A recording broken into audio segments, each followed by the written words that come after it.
Bismillahirrahmanirrahim. This is Dr. Numan Asgar, your biology expert. So let's start today's topic.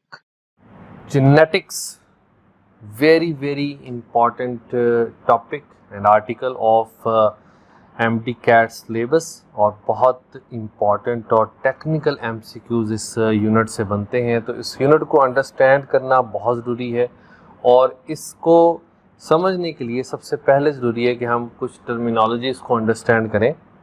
तो सबसे पहली बात कि जो जेनेटिक्स है वो क्या होता है, वो स्टडी ऑफ जीन्स को कहते हैं। स्टडी ऑफ जीन्स को, जीन क्या है? That is the unit of inheritance है, यानी कि विरासती यूनिट है जो ट्रांसफ़र होता है फ्रॉम पेरेंट्स टू ऑफस्प्रिंग।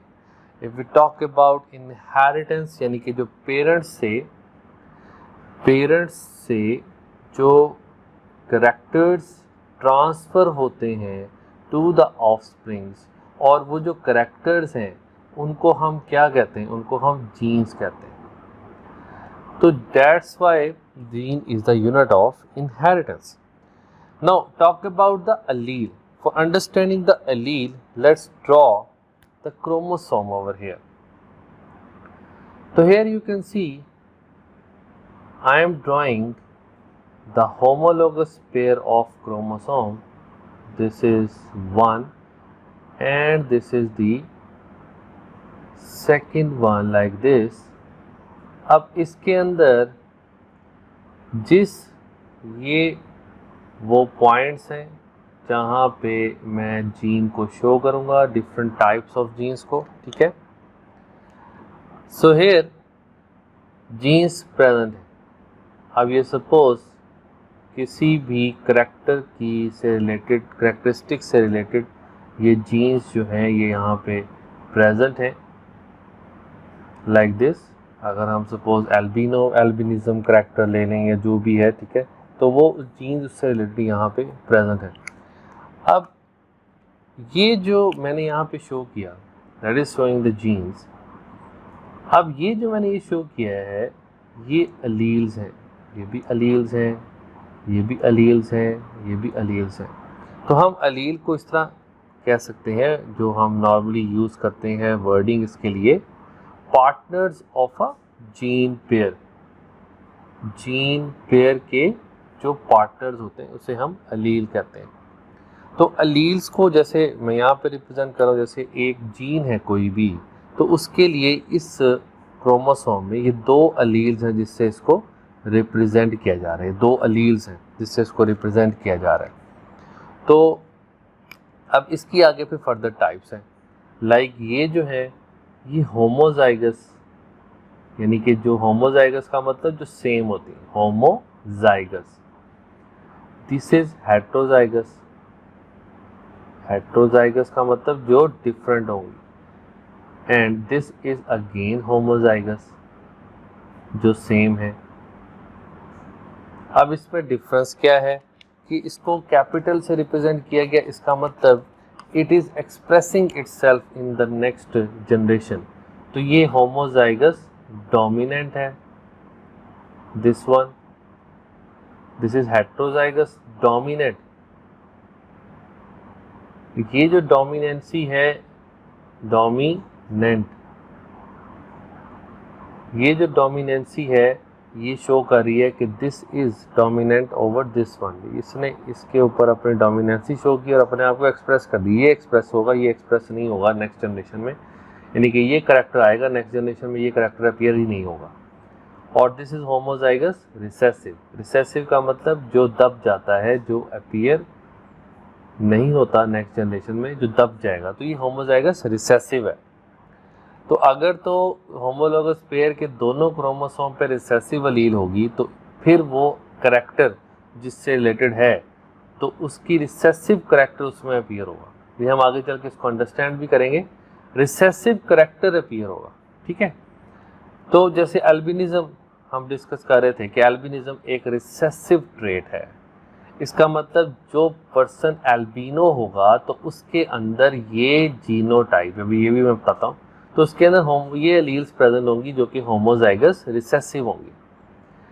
अब उसमें एल्बिनिज्म में क्या होता है कि जो वाइट जो पिगमेंट है, जो वाइट पिगमेंट है, यानी कि जो स्किन का नॉर्मल कलर है वो उसमें अपीयर नहीं होता, तो ये नॉर्मल कलर को शो करता है और ये पिगमेंटेड यानी कि वाइट कलर को शो कर रहा है। तो एल्बिनो में रिसेसिव एलील होती है, ठीक है। और जिस पॉइंट पे यानी कि लोकस, अब क्या होता है, लोकस इज द पॉइंट या प्लेस या स्पेस, ये प्लेस है ऑन क्रोमोसोम जहाँ पे जीन प्रेजेंट होती है, वेयर जीन इज प्रेजेंट। और ये स्पेसिफिक जो जीन्स हैं उनके स्पेसिफिक लोकस हैं जो हमारे सामने आए जब ये फाइंड आउट किया गया अबाउट ह्यूमन जीनोम प्रोजेक्ट से पता लगता है कि कौन सी जीन किस लोकस पे प्रेजेंट होती है। तो ये ह्यूमन जीनोम प्रोजेक्ट है जो हम इंशाल्लाह आगे चल के इसको डिस्कस भी करेंगे। तो उससे ही पता चलता है कि कौन सी जीन किस लोकस पे प्रेजेंट होती है। Phenotype, phenotype is physical appearance of a trait. ये फिजिकल अपीयरेंस है किसी भी ट्रेट की। ट्रेट किसको कहते हैं? ट्रेट हम कहते हैं करैक्टर को, करैक्टरिस्टिक को, करैक्टरिस्टिक। यानी कि अगर मैं इसमें एग्जांपल दूं तो ये जो मैंने यहाँ पे शो किए हैं दो ये जीनोटाइप्स हैं, ये भी मैं बताता हूँ, ठीक है। अब ये फिनोटाइप इसकी क्या है, फिजिकली ये किस तरह नज़र आ रहे हैं? फिजिकली ये वाइट पिगमेंट नज़र आ रहे हैं, ठीक है।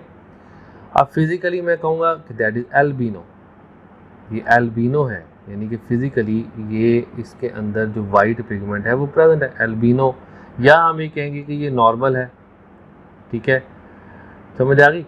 अब इसकी एक और एग्जांपल मैं इस तरीके से देता हूँ, जैसे ब्लू आई, एक पर्सन है उसके अंदर ब्लू आई प्रेजेंट है, तो वो जो ये उसकी फिनोटाइप है।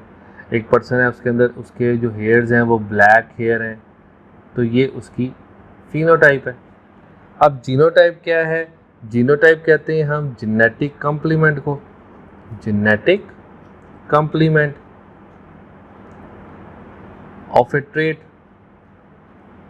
अब सपोज ये नॉर्मली और इसको रिप्रेजेंट किया हुआ है, तो अगर मैं एल्बिनो, एक एल्बिनो है उसको आप किस तरीके से रिप्रेजेंट करेंगे जीनोटाइपिकली?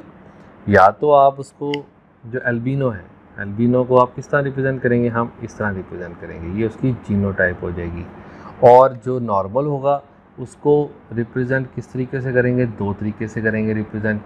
एक तरीका तो ये है कि उसको होमोजाइगस जीनोटाइप होगी उसकी, या उसकी हेट्रोजाइगस जीनोटाइप होगी।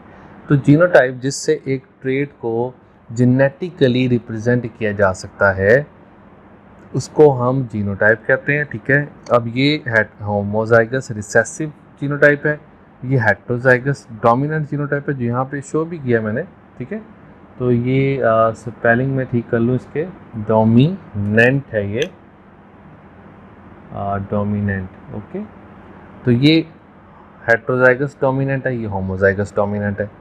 अब जीन पूल क्या होता है? जीन पूल कहते हैं हम total number of genes, total number of genes in a population. एक पॉपुलेशन के अंदर जो टोटल नंबर ऑफ जीन्स हैं उसे कहा जाता है gene pool. Complete dominance and को डोमिनेंस।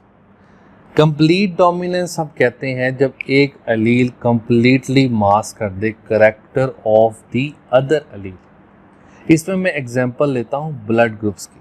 अब ब्लड ग्रुप जो हैं उसमें IA जो है ना ये रिप्रेजेंट करता है ए ब्लड ग्रुप को, ब्लड ग्रुप A को, और जो स्मॉल I है this is representing blood group O। तो जब ये जीनोटाइप प्रेजेंट होगी किसी इंडिविजुअल के अंदर तो उसका जो ब्लड ग्रुप है ना वो A होगा। It means this allele completely mask the character of this small I। और जो एक्सप्रेशन आया नेक्स्ट जनरेशन में वो A ब्लड ग्रुप आया, तो ये कंप्लीट मास्क हो गया। अब आते कोडोमिनेंस पे। अब कोडोमिनेंस की एग्जांपल भी मैं ब्लड ग्रुप से ही दे रहा हूँ। IA that is representing A blood group and similarly IB is representing B blood group। अब जब ये जीनोटाइप अपीयर होगी नेक्स्ट इंडिविजुअल के अंदर तो उसका जो ब्लड ग्रुप है वो AB हो जाएगा।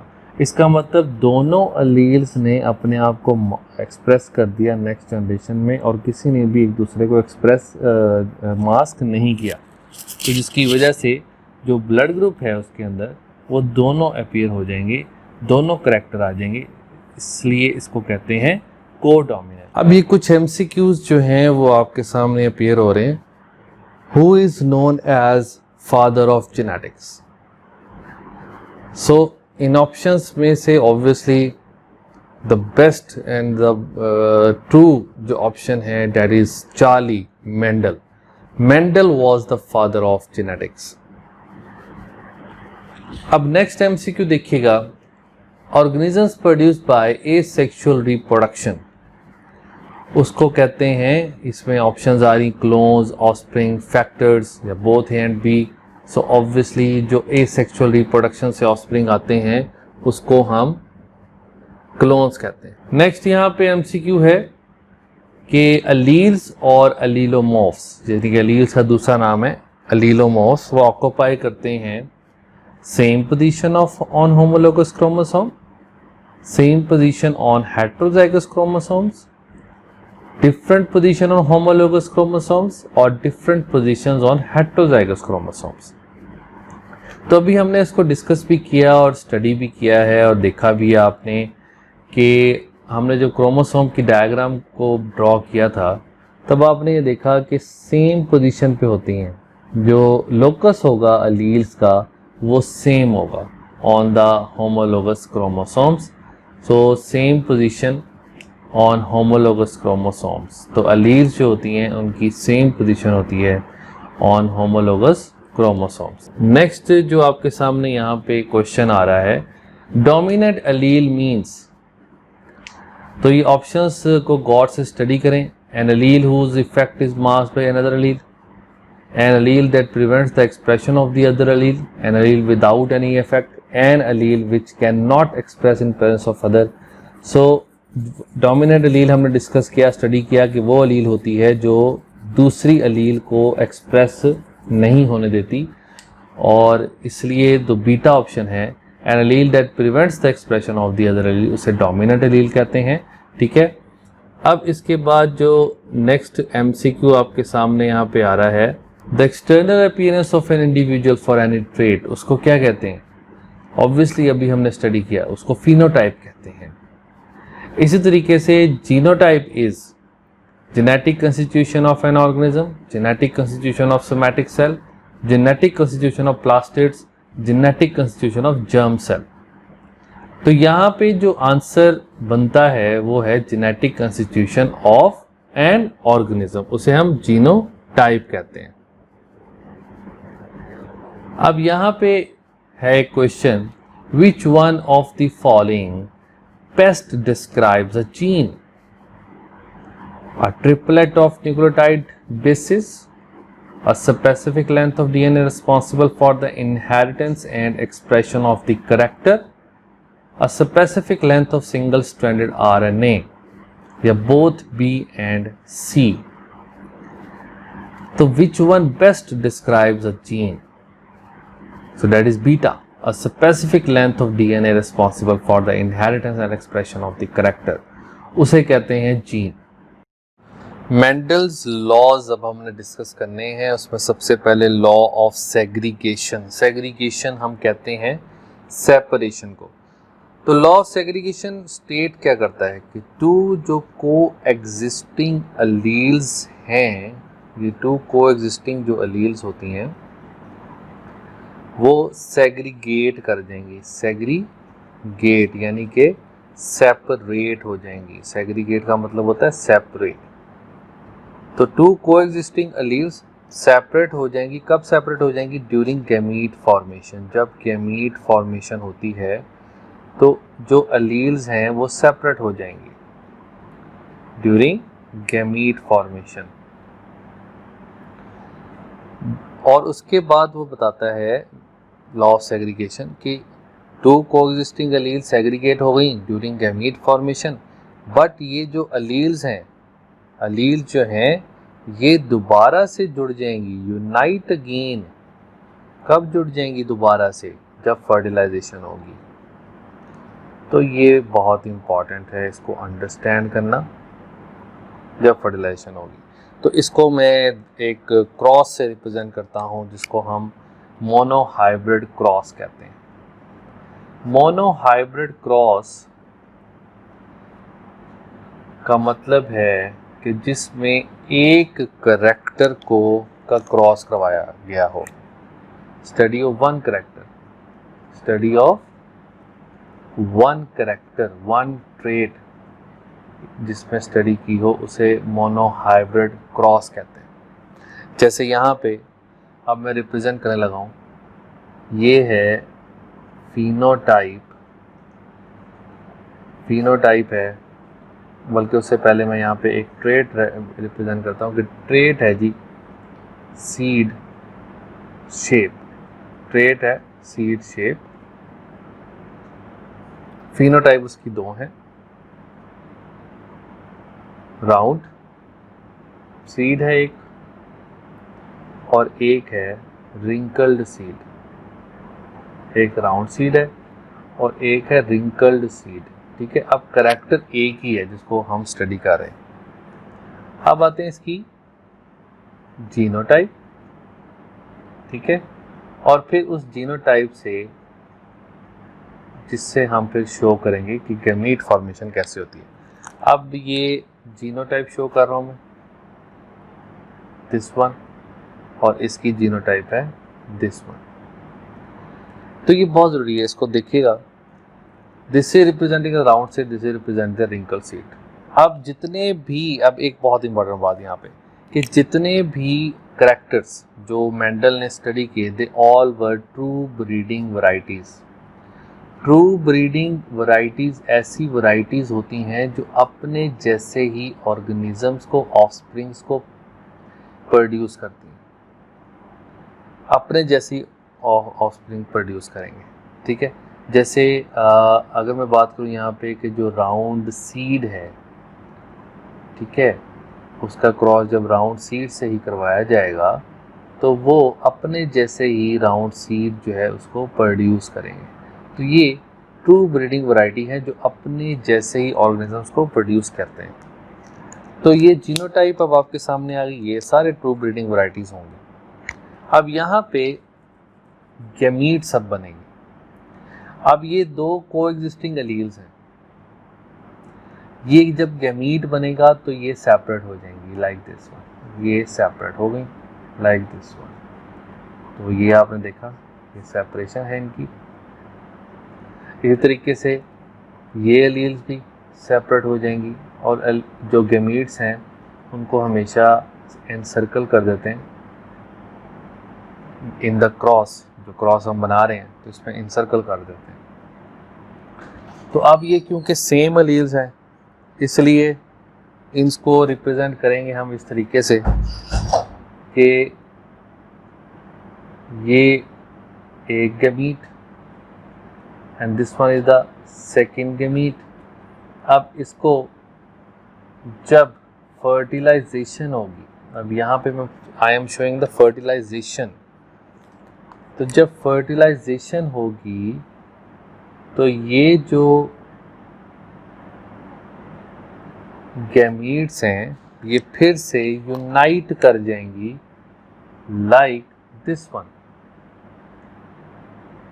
ये गैमीट फिर से यूनाइट कर देंगे लाइक दिस वन। ठीक है, so two coexisting alleles segregate during gamete formation but they unite again when fertilization occurs। तो यहाँ से अब एक और की टर्मिनोलॉजी को हम डिस्कस कर सकते हैं, इसे हम कहते हैं F1 जनरेशन। तो F1 जनरेशन कहते हैं हम फर्स्ट फिलाइल जनरेशन को, और जहाँ से ये जनरेशन स्टार्ट होती है उसको P1 कहते हैं। P1 कहते हैं हम फर्स्ट पेरेंटल जनरेशन को। तो अगर पेरेंटल जनरेशन ये हो, यानी कि क्वेश्चन इस तरीके से आ सकता है कि अगर पेरेंटल जनरेशन ये है तो उसकी F1 जनरेशन क्या होगी। अगर पेरेंटल जनरेशन अब चेंज कर दें तो उसकी F1 जनरेशन क्या होगी। तो अगर आपको क्रॉस बनाना आता होगा तो आप उसे बहुत आसानी से, बहुत इजीली कर सकते हैं, ठीक है। तो आप डिफरेंट जो है ना वो एक और क्रॉस को हम यहाँ पे डिस्कस करते हैं। जो F1 जनरेशन में हमारे पास ये जीनोटाइप आई थी, ठीक है, दैट इज जीनोटाइप जो रिप्रेजेंट कर रही है राउंड को, यानी कि ऑल जो राउंड आए थे इन F1 जनरेशन। तो फिनोटाइप इसका क्या राउंड है। अब ये दो कोएग्जिस्टिंग एलील्स हैं, जब इनके बनेंगे गैमीट्स तो उसको हम ऐसे रिप्रेजेंट करेंगे लाइक दिस वन, ये गैमीट फॉर्मेशन होगी लाइक दिस वन, ठीक है। अब इसके बाद हम इसको पुट करेंगे पुनेट स्क्वायर में, Punnett square. So the square that is representing the cross, और इसमें इस तरीके से इसको एंटर किया जाएगा। So this comes over here, this comes over here, और ये बन गया Punnett square like this. So very easy to understand the cross via these Punnett square, that is a mathematician जिसने इसको इंट्रोड्यूस करवाया था, F1 into F1।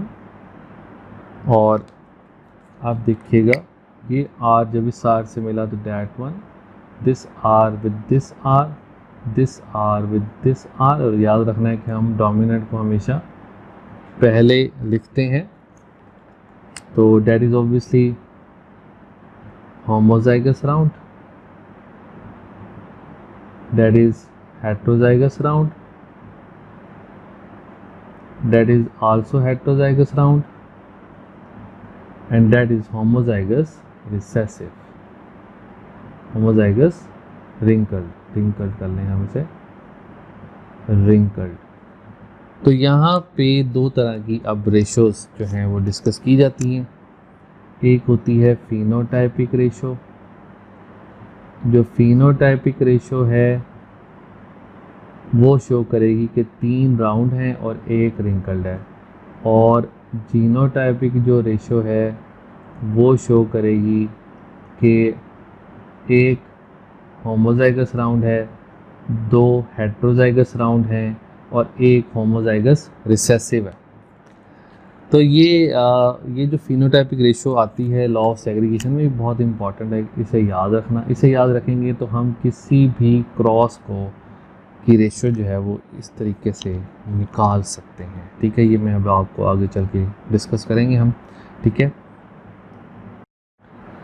Test cross को अब हमने डिस्कस करना है। टेस्ट क्रॉस कहते हैं to find the genotype of unknown,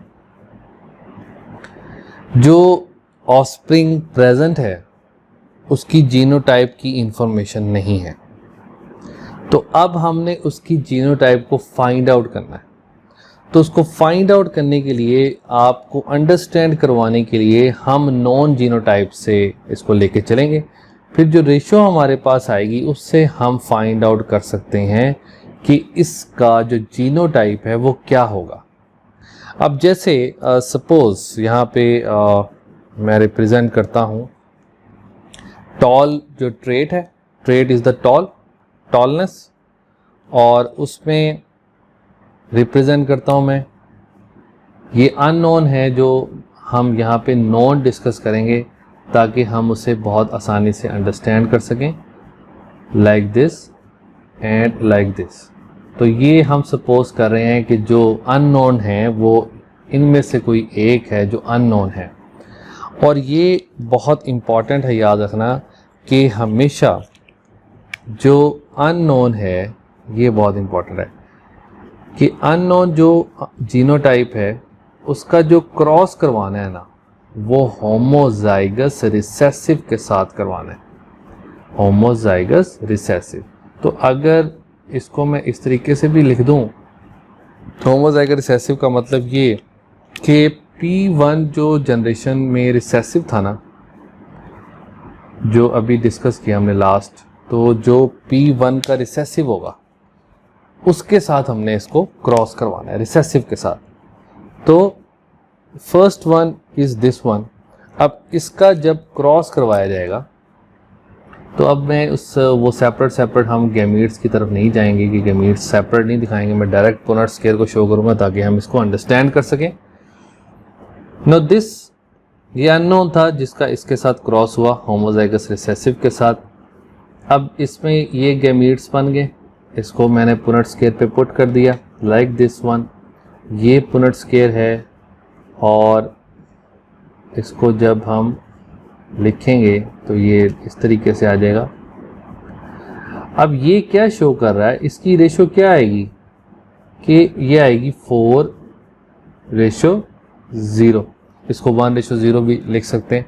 इसका मतलब ऑल जो प्लांट्स इसमें आए वो तमाम के तमाम टॉल हैं, ठीक है। इसी तरीके से अब ये देखते हैं, इसका जब क्रॉस करवाया गया होमोजाइगस रिसेसिव के साथ तो ये दो तरह के गैमीट्स आ गए और यहाँ पे ये गैमीट्स आ गए। इसको क्रॉस में हमने पुट किया। क्रॉस में पुट करने के बाद जो हमारे पास जीनोटाइप अब इससे आएंगे वो देखिएगा, this one, this one, this one and this one. तो ये क्या शो कर रहा है कि दो जो हैं वो हेट्रोजाइगस टॉल हैं और दो जो हैं वो रिसेसिव हैं। तो इसको हम 1:1 भी लिख सकते हैं, ठीक है। इस तरीके से अब इसका जब क्रॉस करवाएंगे सेम होमोजाइगस रिसेसिव के साथ दो तरह के ये जो सेम गैमीट्स आ जाएंगे इसमें, ये सेम गैमीट्स इसमें अपीयर हो गए। इसको पुनर्ट स्केयर पे पुट किया तो ये, इसको अब हम किस तरीके से मेंशन करेंगे, इसको अब हम मेंशन करेंगे 0:4। ये बात याद रखनी है। इसका मतलब कि टॉल नहीं आया कोई भी और ऑल आर शॉर्ट। इसमें टॉल भी हैं और शॉर्ट भी हैं और इसमें all are short, only short जो हैं वो इधर अपीयर हुए हैं। तो आपसे ये रेशो देखकर भी पूछा जा सकता है कि कौन सा ये जीनोटाइप होगा अननोन का। यहाँ पे मेंशन किया होगा 4:0। आपसे पूछेंगे कौन सा जो है जीनोटाइप होगा अननोन का, उसमें ऑप्शंस दी गई होंगी और ये भी बताया गया होगा कि करैक्टर कौन सा है, फिनोटाइप उसकी कौन सी है। आपको इस तरीके से मेंशन किया गया हो, तो आपने इसको बड़ी आसानी से फाइंड आउट कर लेना है, ठीक है। तो ये हमेशा ये बात याद रखनी है कि जो टेस्ट क्रॉस है उसमें अननोन का जो क्रॉस करवाया जाता है वो P1 के रिसेसिव के साथ करवाया जाता है या होमोजाइगस रिसेसिव के साथ करवाया जाता है। तो ये 3 डिफरेंट रेशोज हमारे सामने इस तरीके से आ जाती हैं। Why Mendel selected the pea plant? Easy to cultivate, बहुत आसानी से इसको कास्ट किया जा सकता था। Hermaphrodite male and female sex organs are present the same plant. Less generation time है, बहुत जल्दी ग्रो करता है। सेल्फ पॉलिनेशन भी इसकी हो सकती है, क्रॉस पॉलिनेशन भी हो सकती है और इसमें कंट्रास्टिंग पेयर ऑफ ट्रेड्स हो सकते हैं, ठीक। कंट्रास्टिंग पेयर ऑफ ट्रेड्स होते हैं जिनको कंट्रास्ट किया जा सकता है, कंपेयर किया जा सकता है। जैसे राउंड रिंकल्ड है, टॉल शॉर्ट है, ठीक है, और ड्वार्फनेस एंड टॉलनेस है, तो इसको किया जा सकता है कंट्रास्टिंग पेयर ऑफ ट्रेड। तो मेंडल ने स्टडी किए 7 पेयर्स, उसने स्टडी किए जिसको हम इस तरह भी लिख सकते हैं 14 कंट्रास्टिंग पेयर ऑफ ट्रेड जो हैं। तो पेयर्स का वर्ड आए उसको भी ज़हन में रखना है और 14 कंट्रास्टिंग ट्रेड्स हैं। 7 pairs of contrasting trait and 14 contrasting traits हैं जो आपकी बुक में टेबल में दिए गए हैं। तो वो आपने इसको याद करना है अच्छे तरीके से।